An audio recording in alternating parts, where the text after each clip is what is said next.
let's be honest. Those of us who love liberty, those of us who care to live in a free society with individual rights, we are losing. We're losing, and we see fewer and fewer young people being on our side. We're losing idealistic young kids, first of all, to the left. These kids are out in the streets, wearing kefiyas and fighting for, quote, social justice. But also we're losing many young people to the new right. Many young people are now dreaming of returning to a tradcon authoritarian fairy tale past.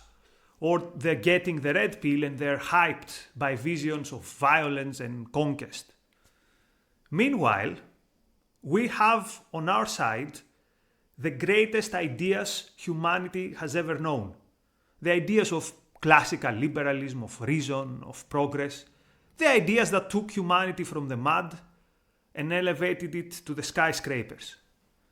And somehow we've managed to make these great ideas tedious.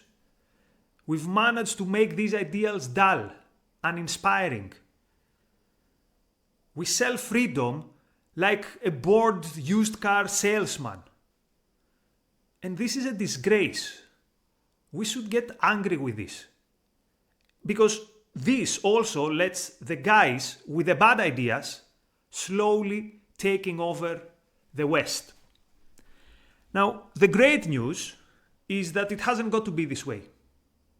But first, to fix that problem, we have to be sincere with ourselves and understand why we are losing. So let us picture an 18-year-old idealistic young person. The kind of kid that starts life with enthusiasm. A kid who wants to discover what is the good and how to fight for the good. That kid looks to the radical left.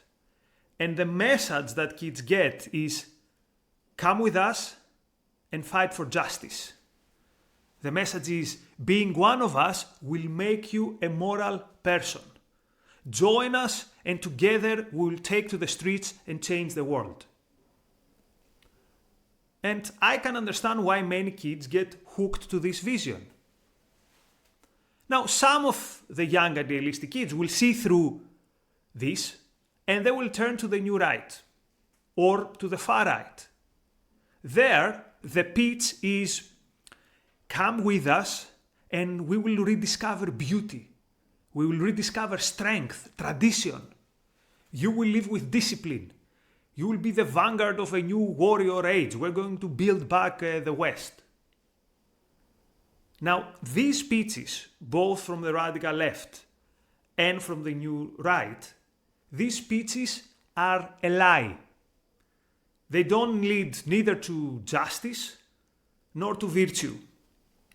And it's not for now to explain why. I have tens of videos out there explaining why the left and the right, theirs is a vision which is not worth fighting for. But like it or not, we have to admit that these are inspiring pitches, particularly for the type of young people with idealism.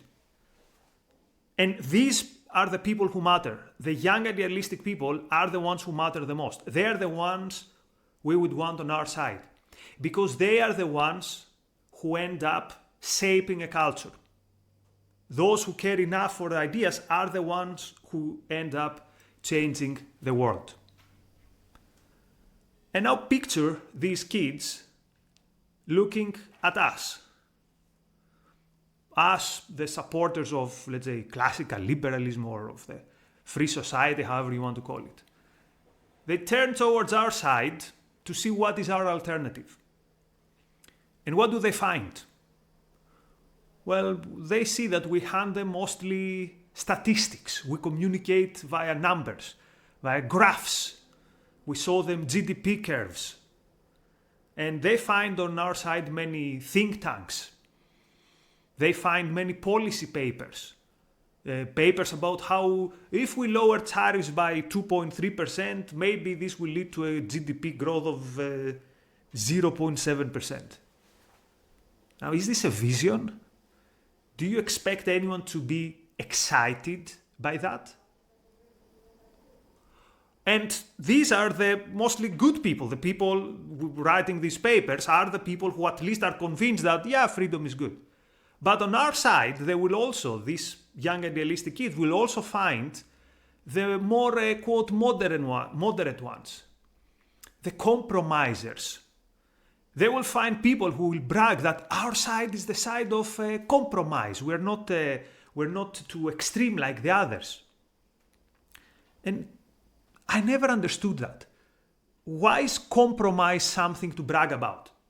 If our ideas are good, we should go all the way. If one idea is bad, you shouldn't get any of it. But why? What does compromise mean? So to a young person looking for a just cause, quote, compromise sounds more like, oh, we don't stand anything. We don't stand for anything. Please don't take us very seriously.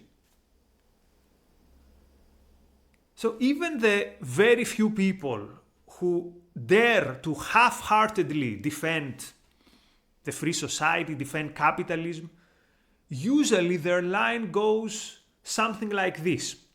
They will say, well, no system is perfect. Socialism is bad. Obviously, authoritarian right is bad. Capitalism has its problems too, but capitalism has fewer problems.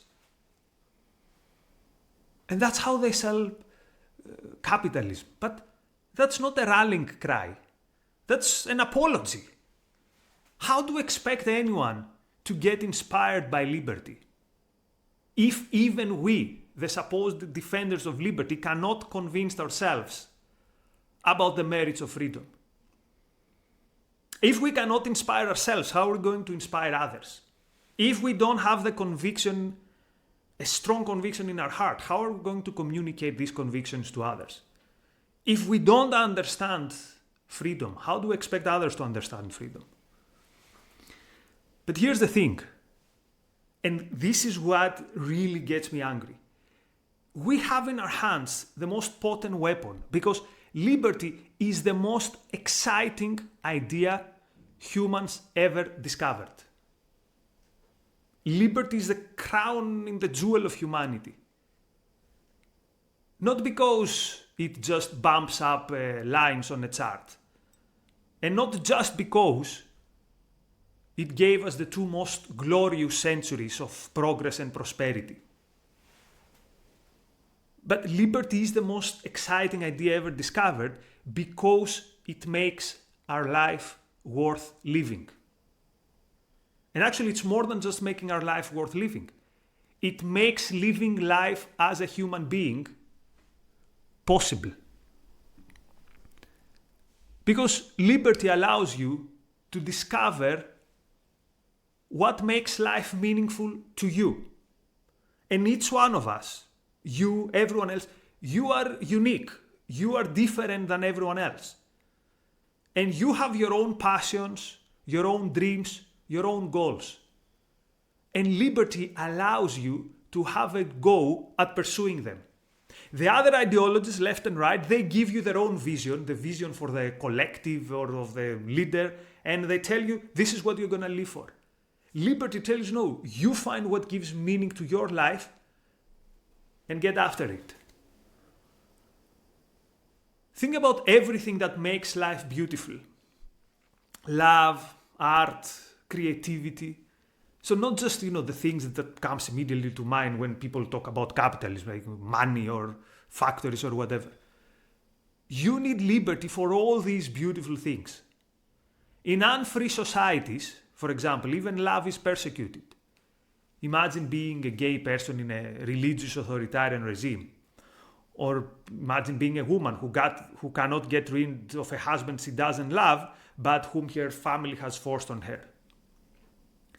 Or imagine having this idea inside your mind. You have this opera inside you, this book that you want to write, but you have to go through gatekeepers and regulators.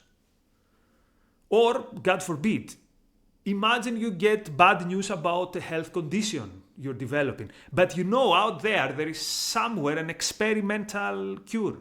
Someone is working on it. But it hasn't got the 1 million approvals by the regulator, so you're not allowed to use it. even if this would be your last chance, because that regulator knows better what's good for you. So freedom can be literally an issue of life and death.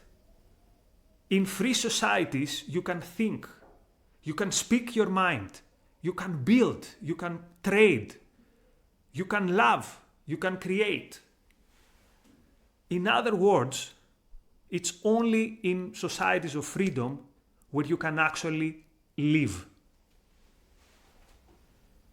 You see then that liberty is as essential to life as the oxygen we breathe. Liberty is, how to put it, it's like a technology. It's the technology that has liberated the creative potential of billions of people. And they have given us the world of wonders in which we live today, because people are free to create. And when billions of people create their best, beautiful things come out of that. This world where the sum of human knowledge is one click away in a machine that can literally fit your pocket. And again, I don't want to be too combatant towards our side. I get that the famous hockey stick graphs and all these people who do work on economics and explain how capitalism and the liberal society delivers the good, all this is great. But you see, numbers don't highlight the most precious elements of liberty. Because numbers cannot tell the story of how a free society, a liberal society, literally adds life to your life. Because it gives you back time. And time is all we've got. It's the time that you don't spend, hauling water, or washing your clothes by hand, or queuing for bread, or begging a bureaucrat for permits. Free society gives you time for the beautiful things in life, for books, for music, for friends, for hobbies, for family, if you want to create one, for any type of beautiful, creative things, creative work. So here's the deal at the end of the day. If we want to have a chance against the populists, if we want to have a chance against the authoritarians of both the left and the right, our pitch cannot just be, the socialists are dangerous and the fascists are dangerous, so come with us because we're not that bad. This will hit a ceiling at some point, and I think it has hit that ceiling. Because there's no positive vision there. The bad guys offer a positive vision. It's a false one, but it is a positive vision. So we need to give a positive vision, which, by the way, will be a true one. And our vision is so much better than theirs. Because our opponents, the enemies of the free society, they promise, at the end of the day, they promise what? Compost toilets and banning plastic straws. That's what the left will promise you. Or the right, they want to return to a pre-industrial, imagined tradcon life, and they will treat you basically like a feudal serf. But we promise skyscrapers, we promise symphonies, we promise space rockets, cures for diseases, and most importantly, we promise the pursuit of love and the pursuit of happiness. And we can deliver on all this because we have the necessary operating system that has already given humanity its best days. And this operating system, this technology, is liberty. Letting people free. Letting the human mind and letting human ingenuity free to deliver its miracles. And here's the hill we need to die on. That ours is a vision for a life of meaning. Not just a life of material stuff, which are great, but also a life of meaning. Because yes, there is meaning and there is morality in living a good life.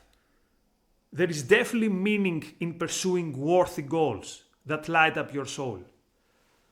There is heroism and virtue in being a creator. There is virtue in being a producer, in following your own North Star. I mean, read Atlas Shrugged if you want a glimpse of how there is virtue and there is morality in production and in creativity. So heroism and virtue are too precious values to just leave them to them. Why should the enemies of freedom have heroism and virtue by their side? We have heroism and virtue that will actually lead to life, not to death and destruction, which is the vision that they have.